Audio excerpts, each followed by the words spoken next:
É um prazer estar de volta hoje. Nós vamos dar continuidade. Falamos hoje de manhã sobre textos que são usados para o evangelismo, mas que também têm outro destino, que no caso hoje pela manhã, o eis que estou à porta e bato, não é, acima de tudo, um convite àquele que nunca recebeu a Cristo, mas sim um convite a uma das igrejas do Novo Testamento a receber e acolher de volta de novo Cristo e seguir de novo o caminho que ele tinha traçado. E hoje nós vamos falar sobre um texto que tem uma aplicação evangelística muito forte, sem dúvida, mas que também é direcionado, o alvo, a audiência principal, são pessoas religiosas que se acham grandes coisas, que se acham superiores. E é o texto da famosa parábola do filho pródigo. Vamos abrir as nossas Bíblias em Lucas, capítulo 15. Esta parábola e a parábola também da ovelha perdida e das dracmas perdidas só é encontrado em Lucas, capítulo 15.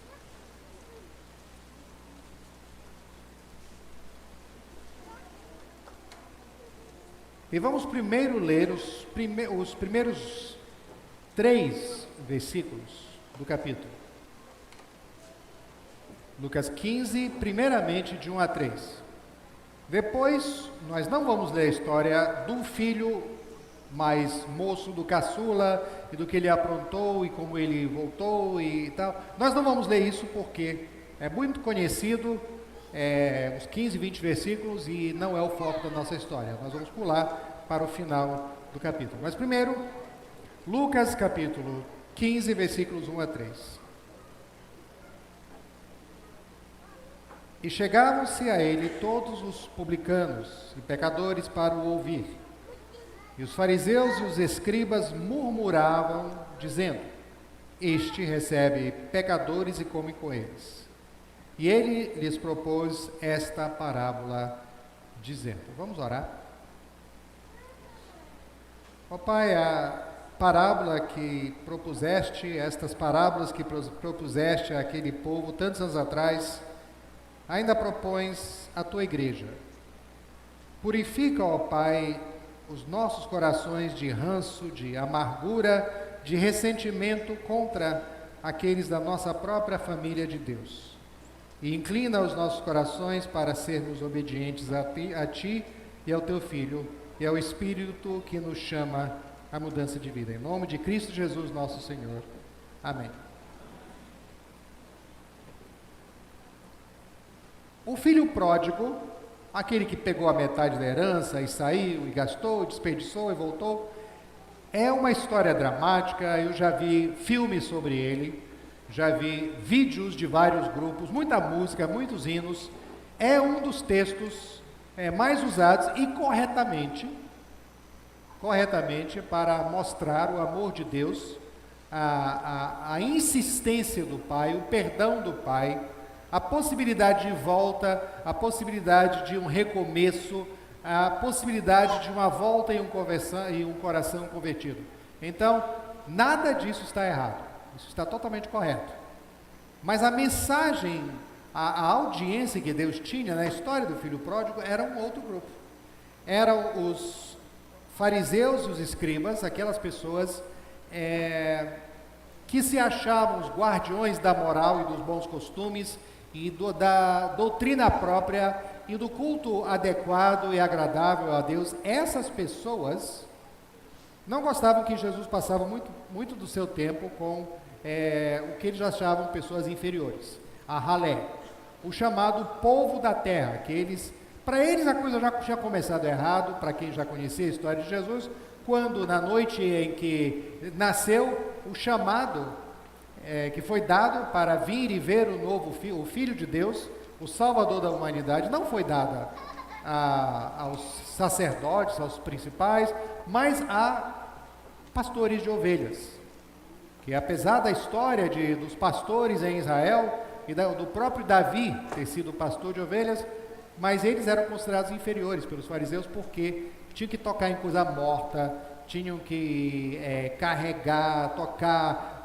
curar, trabalhar com animais feridos. Para eles, um pastor de ovelhas era inferior. E Jesus insistia em ficar com eles. Chamou discípulos. Mateus era um publicano, um coletor de impostos. Foi chamado. Zaqueu, pequeno, quase um anão, que desejava ver Jesus, também uma pessoa notória. E toda vez que uma pessoa dessas vinha a Cristo e era bem recebido, e Jesus ia lá e comia com eles, e ia na casa deles, que não era para ele fazer do ponto de vista de um bom judeu fariseu, eles reclamavam. E dizia, está errado. Onde é que estamos indo? No meu tempo não tinha isso.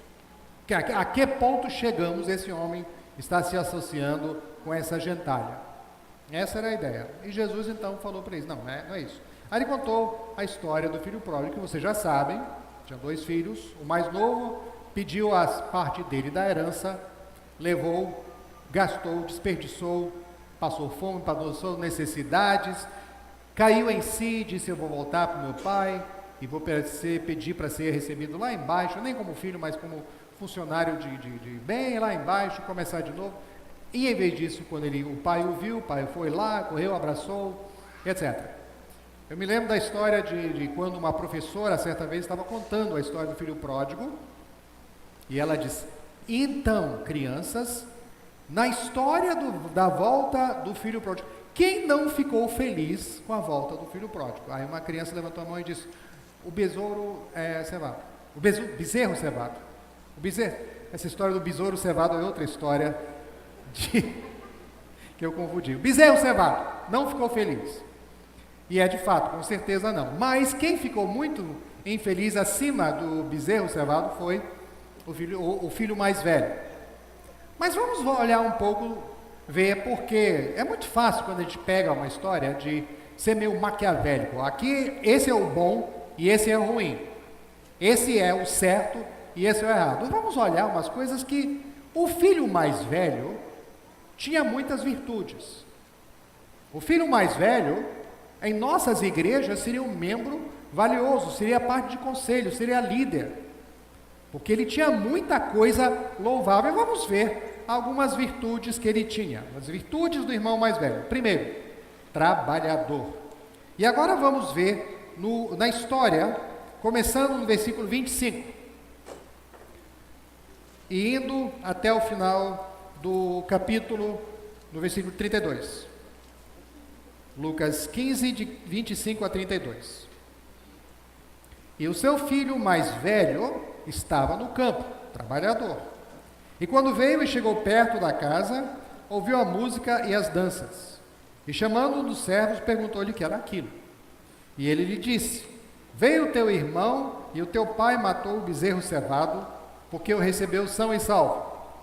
Mas ele se indignou e não queria entrar. E saindo o pai estava com ele. Mas respondendo ele, disse ao pai, eis que te sirvo há tantos anos, sem nunca transgredir o teu mandamento.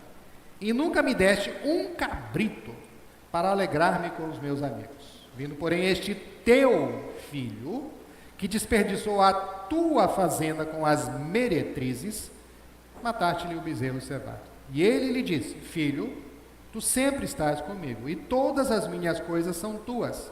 Mas era justo alegrarmos e regozijarmos, porque este teu irmão estava morto e reviveu, tinha se perdido e foi achado. Aqui nós temos então a história do mais velho. Era um cara trabalhador, sério, um homem obediente. E ele estava no campo, quando no final da tarde, já provavelmente à noite, ele bem possivelmente ficou além do expediente, fez hora extra, porque afinal de contas, trabalho de filho mais velho, herdeiro, quem não abandonou a casa e quem não deixou a família na pior, tem que trabalhar, porque os outros são irresponsáveis, então eu tenho que fazer a minha parte. Era um cara do bem nesse sentido, cara trabalhador, você podia contar com ele, até uma coisa boa para lembrar, podia contar com ele, podia depender dele. Então era um homem trabalhador. Segundo lugar, obediente. No versículo 29, ele diz que te sirvo todos estes anos sem nunca transgredir o teu mandamento. Em algumas versões dizem, sem nunca transgredir um mandamento teu. Agora, eu acho que nisso ele está exagerando um pouco, porque quem de nós nunca transgride nenhum mandamento? Afinal de contas. Mas, tirando os exageros da parte dele, ele tinha certeza que ele era justo, que ele era correto. E ele realmente era obediente. Um cara que não dava trabalho, nem cabrito pedia, nem isso. Não gastava o dinheiro do pai, afinal de contas, tinham levado um prejuízo enorme com o filho mais novo, então ele fazia tudo para tentar recuperar a herança, fazer um trabalho. Ele estava tentando reconstruir as finanças e a fazenda do pai e os seus trabalhos. Ou seja, quem não quer um sujeito desse na sua empresa? Quem não quer uma pessoa dessas na sua igreja? O cara é bom. Tem muita coisa certa nele. Eu não acho que ele nunca tenha transgredido nenhum mandamento. Alguma coisa ele deve ter feito errado, mas no geral, comparado especialmente ao mais novo, o sujeito é exemplar. Terceiro, ele é um não desperdiçador de heranças. Porque olha só o que o outro tinha feito. Torrado metade simplesmente da herança. Ele tinha antecipado e eu vou para uma terra longínqua, eu vou começar uma nova empresa. Eu vou para uma terra, vou comprar e criar uma fazenda nova. Ele podia ter feito tanta coisa, em vez disso, torrou. Então, esse filho mais velho é um não desperdiçador de heranças. E ele achava que isso valia alguma coisa. E ele está errado, ele está certo, está errado. Nós temos que reconhecer que ele não foi o culpado pela desgraça que tinha acontecido, causado pelo irmão mais novo. Então ele tem muita coisa certa. Eu confesso que quando eu leio essa história, às vezes eu fico pensando, até certo ponto ele não está sendo... Tem uma certa injustiça com ele. Eu ficava lendo isso e pensava, não. Apesar de ter dado trabalho também como jovem, apesar de ter sido um filho pródigo, às vezes eu até que era da minha família, dos irmãos, o menos pródigo. E apesar de saber que eu tinha feito muita coisa errada, mas eu às vezes, eu sinto às vezes que algumas pessoas, não, essa pessoa não fez por merecer. Essa pessoa está subindo na vida e tal, mas afinal de contas, às vezes a gente olha o sucesso de outros e a gente fica pensando, mas por quê? Tem tanta gente que merece mais. Então esse filho, a gente tem que olhar que realmente é muito fácil condenar e dizer um fariseu. Mas o próprio Paulo reconhece que os fariseus tinham muita coisa de certo. Quando ele fala, ele deixou bem claro que ele era fariseu de origem. Eles tinham coisa boa, coisa importante. Agora, quais são os seus defeitos?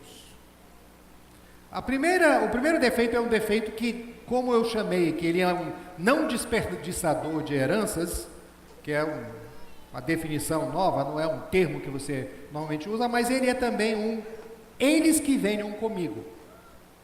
No versículo 28, diz que ele se indignou e não queria entrar. Quando ele soube, os funcionários disseram, entra na festa, tem um churrasco, tem o bezerro cevado que ele estava guardando, está tudo lá, bora lá. Tem coisa boa, bora comer. Ele, não vou. Não sou eu que estou errado. Não sou responsável por isso. Então ele ficou lá fora. E o pai, e é interessante que o pai, que ao mesmo tempo estava tão pronto para receber o seu filho mais novo, o filho rebelde, está também pronto e ansioso para receber o seu filho mais velho. É bom também a gente lembrar disso. Deus não está só preocupado com os rebeldes da vida, ele também está preocupado com o seu povo, que muitas vezes se afasta e sai dos propósitos de Deus, mas Deus quer corrigir, quer trazer de volta. Mas o filho mais velho é eles que venham comigo. Já ouviu isso? Não, fui eu que errei. Não, eu estou pronto para perdoar. A reconciliação, não está tendo reconciliação. Não fui eu que comecei essa briga.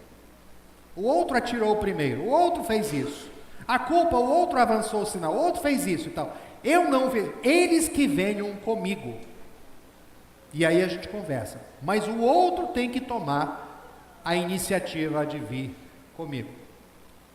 Meus irmãos, se Deus fizesse isso com a gente, esta igreja estaria vazia de nós. Não haveria igreja. Se Deus tivesse essa atitude, Adão e Eva aprontaram, agora venham me procurar. Não foi isso, ele foi atrás. Deus, a história da redenção é Deus que sai, que Deus que não é eles que venham comigo, é um Deus que sai e nos procura e insta comigo e fala com a gente e nos chama de volta. Essa é a história. Então essa ideia, eles que venham comigo, é fatal. Em igrejas é fatal, em famílias, em relacionamentos, em casamentos. Não seja a pessoa que diga isso. Mesmo que você acha que não está errado, procure a outra pessoa. E talvez não seja uma boa ideia chegar para outra pessoa e dizer, não, você está errado, mas eu estou te procurando. Isso é outra ideia, também é errada. Mas não tenhamos essa atitude de que eles que venham comigo. Segunda coisa interessante desse filho é que ele tem uma mente que suspeita o mal. No versículo 30, ele diz, vindo porém este teu filho, que ele nem chama de meu irmão, que desperdiçou a tua fazenda com as meretrizes. Ele logo vem com essa acusação. Quando eu era jovem e tal, uma das coisas que o pessoal, nas peças de teatro bíblico que o pessoal gostava de fazer, geralmente scripts que a gente mesmo preparava, mas os jovens, eu me lembro quando os jovens, um seminarista da igreja, onde eu era membro, organizou e fez a parábola do filho pródigo. Que interessante que não apareceu a história do irmão mais velho, só o filho pródigo mesmo. E ele era o filho pródigo, com direito a uma garrafa que ele conseguiu de algum lugar, de cerveja que ele encheu de refrigerante, com direito a um pedaço de papel enrolado para ser um charuto, e com direito a duas jovens da igreja que cheio de batom e maquiagem para ser as mulheres, sei lá, as meretrizes. Que ele estava lá num suposto bar e tudo, comemorando, e alegre, se fazendo de conta que estava bêbado e tal. Agora, sabemos que o filho mais novo viveu dissolutamente, mas foi com meretrizes? Como é que o filho mais velho sabe disso? Quem deu essa ideia para ele? Como é que ele sabe o que ou seja, ele mandou, tinha alguém mandando relatório para ele? Isso nós não sabemos. Mas é mais ou menos provável dizer que ele não sabia os detalhes do que o irmão mais novo tinha feito e ele estava atribuindo coisas, ele estava pensando, uma mente que suspeita o mal. E muitas vezes nós temos essas ideias, nossa, alguém apronta e nós ficamos pensando, com certeza aquela pessoa está fazendo isso, isso, isso. Mente que suspeita o mal. Sabemos que o filho mais novo não era flor que se cheirasse, mas nós não sabemos diretamente se ele estava fazendo o que o filho mais velho estava o acusando de fazer.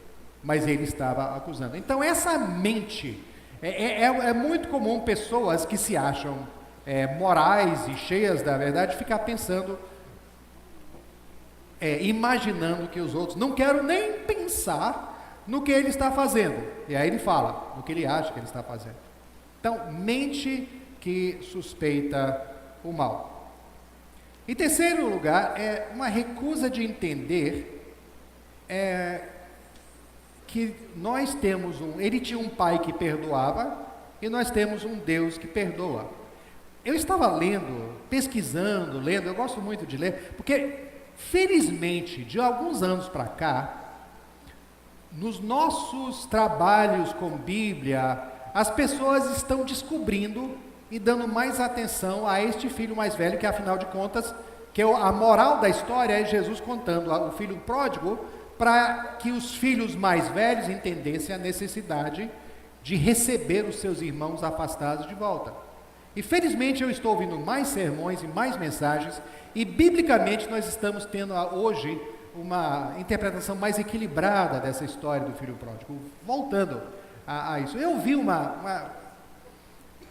artigo interessantíssimo, belíssimo, em que a autora, falando de trabalho missionário que ela tinha feito na universidade e tal, uma hora ela especulou o que teria acontecido se o filho pródigo, em vez de encontrar primeiro o pai, tivesse encontrado primeiro o irmão mais velho?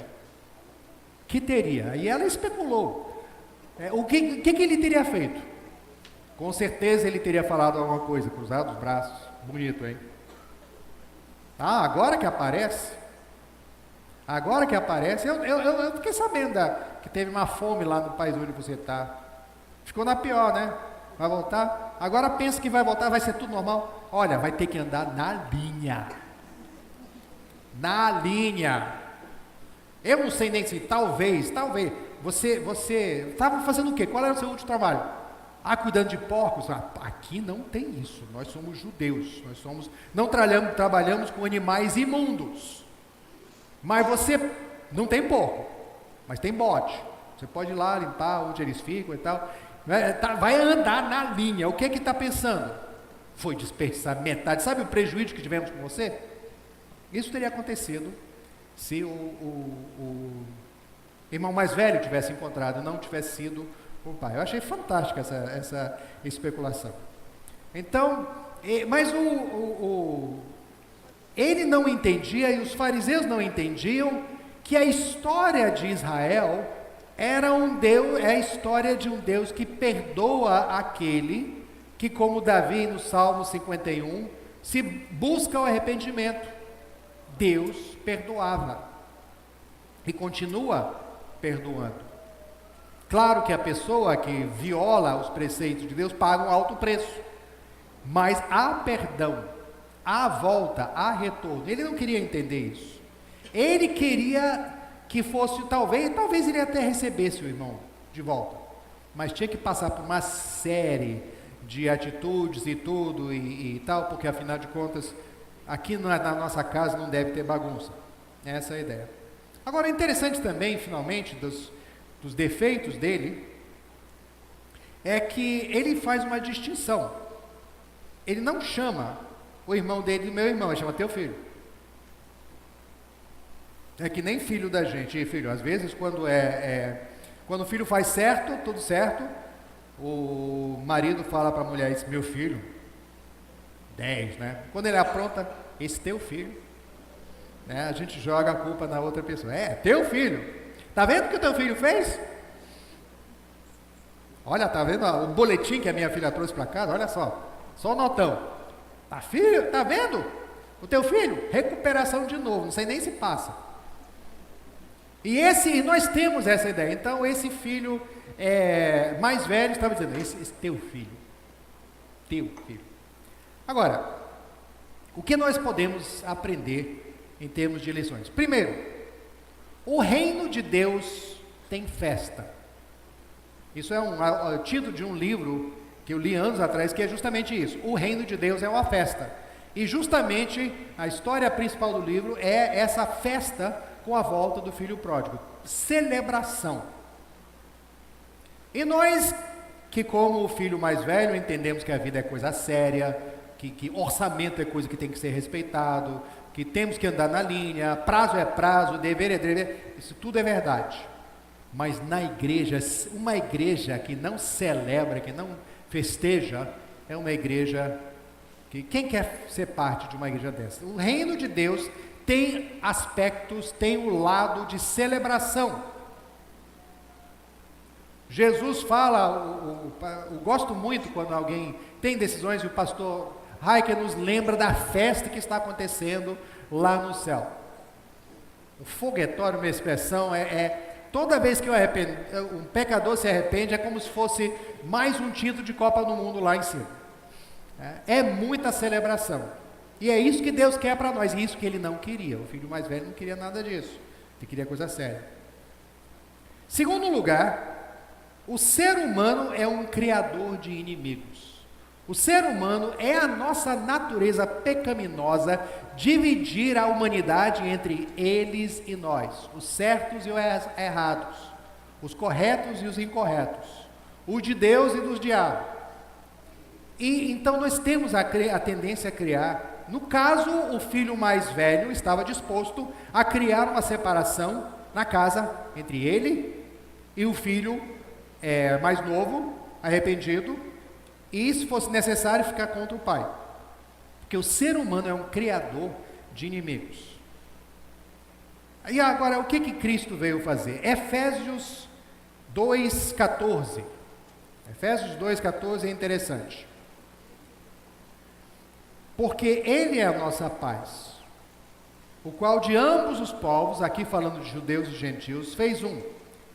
E derribando a parede de separação que estava no meio, na sua carne desfez a inimizade, isto é, a lei dos mandamentos, que consistia em ordenanças, para criar em si mesmo, dos dois, um novo homem, fazendo a paz. Hoje nós se fala muito em alguns países do mundo a necessidade de criar muros. Temos que criar muros para que aquela gentalha não entre no nosso país, etc. Não é o que Deus pensa. Jesus é um destruidor de muros, destruidor de muralhas, destruidor de separação.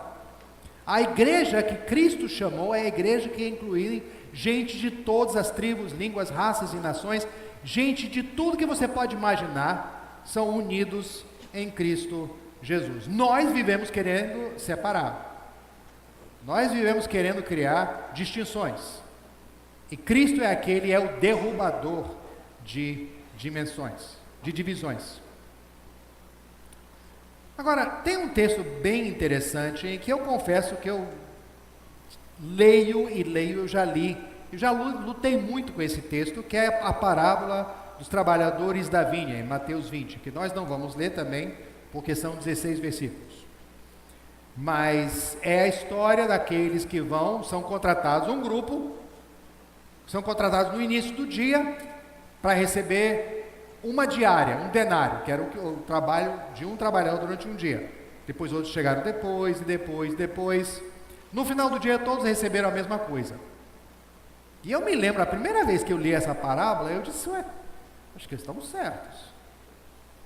O cara trabalhou de sol a sol e vai ganhar a mesma coisa que o cara trabalhou a última hora e vai ganhar a mesma coisa. Onde está a justiça nisso? E o nosso problema é que a nossa economia não é a economia de Deus. Porque no final,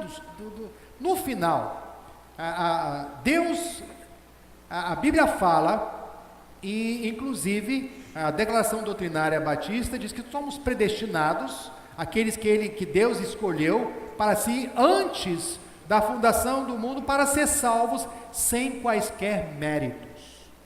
Você foi chamado por Deus, predestinado por Deus, não porque você é melhor.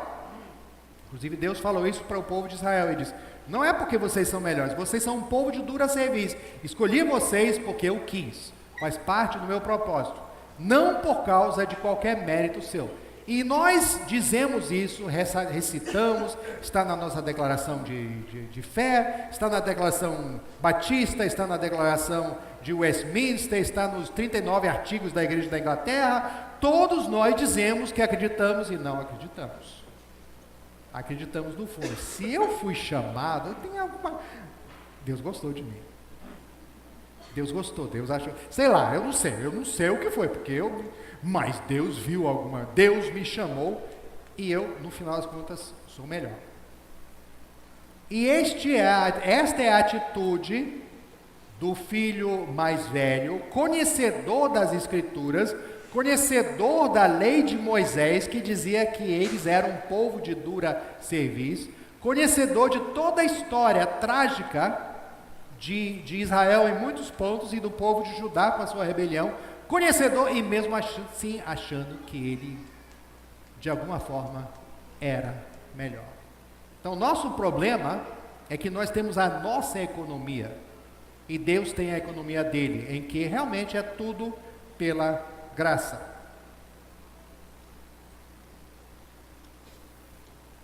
E o filho mais velho, interessante, ele reclamou que não recebeu nem um cabrito.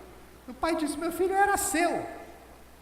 Cabrito, bode, carneiro, ovelha, vaca, não pouco, isso é que o mais novo estava criando em outra terra, mas todos os animais limpos era seu, você podia pegar e chegar, pai, eu vou fazer uma festa com os meus amigos, pega, é tudo seu. Diz na Bíblia, é interessante, não tendes porque não pedis.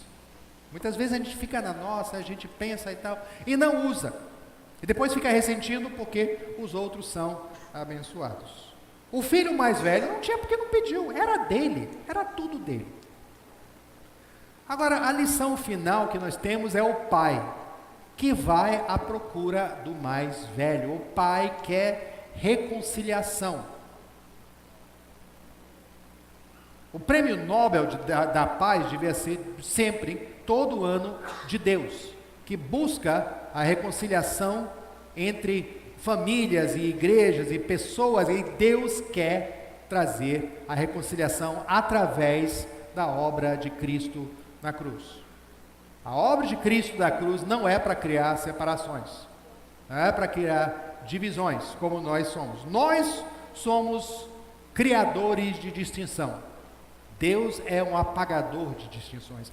O filho, o importante é que o pai não só amava o filho mais rebelde, o filho pródigo, e foi e recebeu de volta, mas ele foi com todo carinho buscando reconciliação com o seu filho mais velho. Chegou com ele e foi, e teve paciência, e ouviu tudo que o filho disse, e depois respondeu. Ele respondeu no versículo 32, era justo alegrarmos, porque este teu irmão, não é só meu filho, é teu irmão. Muitos de nós temos ressentimentos, tem gente que está brigado. Eu usei este texto nesta igreja em 1989. A igreja estava passando uma fase meio assim, uma briga interna, tinha pelo menos dois lados e tal, e um grupo nem conversava com o outro e tal, era uma coisa séria. E eu fui falar para essa igreja, eu falei uma coisa para eles, eu disse: olha, aprendam a se relacionar, aprendam a ser amigos, aprendam a conviver uns com os outros aqui, enquanto estão na terra, porque vocês vão ter toda a eternidade juntos, imagina, se está ruim agora, imagina por toda a eternidade. Reconciliem-se agora, o momento de reconciliação é agora. Se você está brigado com alguém, está chateado com alguém, está com ressentimentos com alguém, uma atitude fatal é do irmão mais velho, de dizer: eles que venham comigo, não fui eu que errei. Este é o engano. Hoje é o momento da salvação, de reconciliar com Deus e de nos reconciliar com os nossos irmãos, porque nunca estaremos fazendo a vontade de Deus enquanto falamos este teu filho. Estaremos vivendo nos propósitos, na luz de Deus, apenas quando podemos dizer: este meu irmão.